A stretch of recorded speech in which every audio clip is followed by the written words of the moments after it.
The Great Depression then opened the door for Adolf Hitler's grand propaganda conspiracy theory. Jews were behind the liberal movement. The Jews used leftists to undermine the nation. Those leftists could be Republicans, people who wanted a republic. Those leftists could be Marxist. Those leftists could be socialist. Those leftists could be communist. But Jewish bankers financed the destruction of Germany. It brought Germany down in World War I. It stabbed Germany in the back. The only hope Germany had was to reestablish German greatness, the greatness of the past. That past was based on military might. And so Adolf Hitler, as Chancellor, sought about destroying the Republic. He had 17 million votes behind him, or 44% of the electorate. The problem was the other 56% could not come together to see him as a threat. German conservatives, in particular, found his message appealing. They were sympathetic to his cause. They may not have liked him as a person or the Nazi movement in general, but it was better to have him in power than to surrender to the leftists and to the communists that were going to bring Germany to the edge of perdition. When the Reichstag caught fire, Adolf Hitler seized the opportunity to once again push his conspiracy of a Jewish communist plot to tear down Germany. This was a terrorist act, and the only way to fight terrorism is through a military operation. He convinced Parliament to pass an enabling act in 1933. This act enabled him to take any action to secure the Reich. This act gave him the authority, the power to take any decision to defend the German nation against all enemies, foreign and domestic. The German democracy literally voted itself out of existence and gave him dictatorial powers. While he used politics to solidify his power and might as a leader, he also used mass rallies to convince the German people of their greatness and to follow him as their Führer. Some of the greatest rallies were in a place called Nuremberg. It was a Bavarian city, and he built a field there to celebrate German greatness. Leni Riefenstahl caught those rallies on film and published them under the title Triumph of the Will in 1935. You can watch this on Netflix or maybe on YouTube. Leni Riefenstahl elevated Adolf Hitler to a semi-divine status, having him arrive on a chariot in a plane coming out of the clouds and descending down on earth to save the nation and to rally it around the cause of blood and iron. One folk, one army, one people, one nation. In the face of a worldwide depression, Adolf Hitler pursued autarky, an autonomous German economy, free of foreign trade. He would not be victim to foreign trade ever again. And so he promoted the development of German industry, German farming, German innovation, and so that Germany could stand alone in the face of this Jewish conspiracy. Part of that program then included the remilitarization. Here we see Adolf Hitler visiting the BMW plant, Bavarian Motor Works. They built cars, but they could also be used to build tanks. The internal combustion engine played a key role in the Nazis' rebuilding or remilitarization program. They built trucks, they built cars, they built planes, they built tanks. German capitalists saw an opportunity to make money under this new Reich.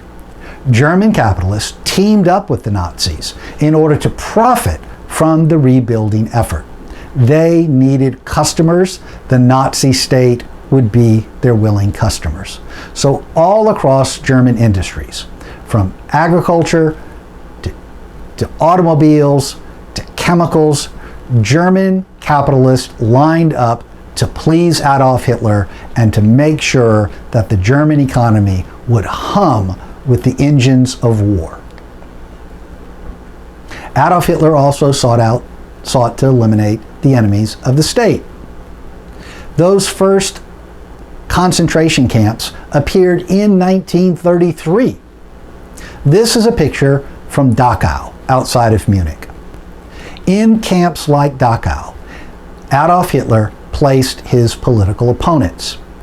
He placed trade unionists, Catholic priests, gays, anyone who spoke out or presented a deviant behavior in society was placed in these early concentration camps. He later decided to include Jews. At first, Jews were isolated and then pushed out of German society. That happened with the Nuremberg laws. He saw Jews as a race, not as a religion. And so just like the southern United States defined race by ancestry and heritage, Adolf Hitler developed a racial test. You see the test on the screen. Each of the dots represents a person.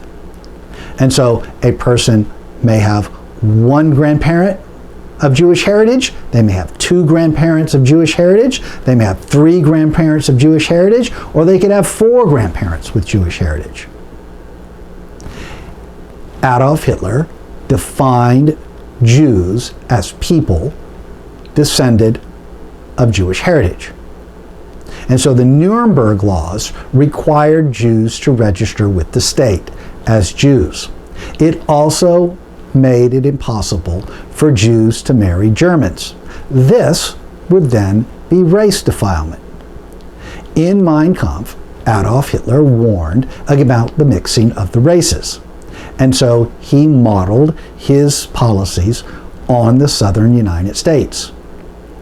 Adolf Hitler was a very paranoid man. Adolf Hitler refused to share the stage with anyone else but himself. And so during the Night of the Long Knives, Adolf Hitler ordered the assassination of Nazis who had been with him since 1923. He simply killed them. This made sure that he had no political opponents within the Nazi movement itself, and he would remain the sole complete leader. The death of Hindenburg in 1934 provided Hitler with an opportunity to seize total control. Hindenburg had been president under the Weimar Republic. When Hindenburg died, Adolf Hitler seized on him and elevated him in the same way that Joseph Stalin elevated Vladimir Lenin. He turned the funeral into a mass rally and a show of strength, a show of German will. Hitler made himself both chancellor and president at the same time. Then he turned to the army and demanded an oath of personal allegiance to him.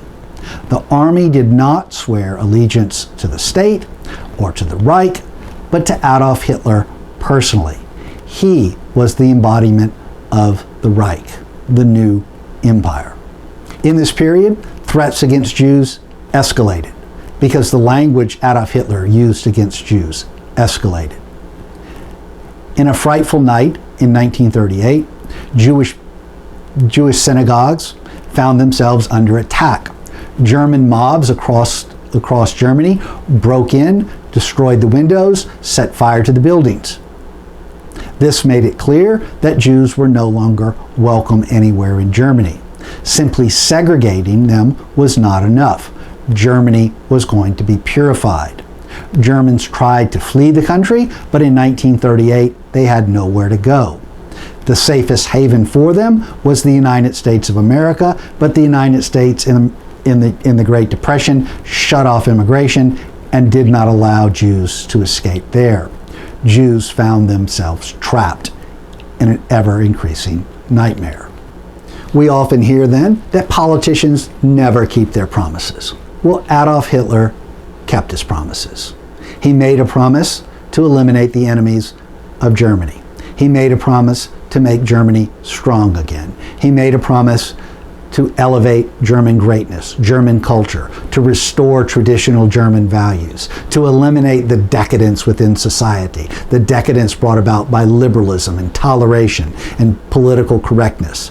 No, Adolf Hitler kept his promises. He made promises to restore Germany to a Reich, a Third Reich. He made the promise to eliminate the Republican government and the values on which it founded. Germany was to become a military power for the world to fear.